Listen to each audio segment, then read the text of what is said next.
Ambasadori i Bashkimit Evropian në Tiranë, Silvio Gonzato, takoi sot me kryekomisionerin e zgjedhjeve Ilirian Celibashi në ambientet e Komisionit Qendror të Zgjedhjeve.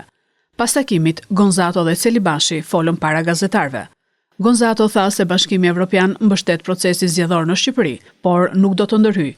Bashkimi Evropian ka besim të plotë te misioni i Odirit, i cili po monitoron nga afër zgjedhjet e 11 majit. Unë nuk bëj deklarata para zgjedhjeve, kemi besim të Odir dhe ka një mision të rëndësishëm këtu.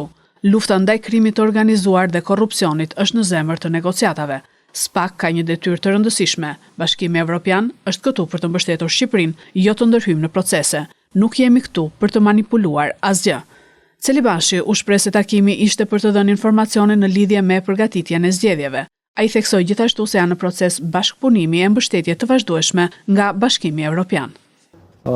Ashtu sikurse edhe ambasadori tha, jemi në një proces të vazhdueshëm bashkëpunimi dhe mbështetje nga delegacioni i Bashkimit Evropian dhe nga Bashkimi Evropian për procesin zgjedhor në tërësi në Shqipëri dhe në mënyrë të veçantë për Komisionin Qendror të Zgjedhjeve që me siguri do të vazhdojë edhe pas këtyre zgjedhjeve.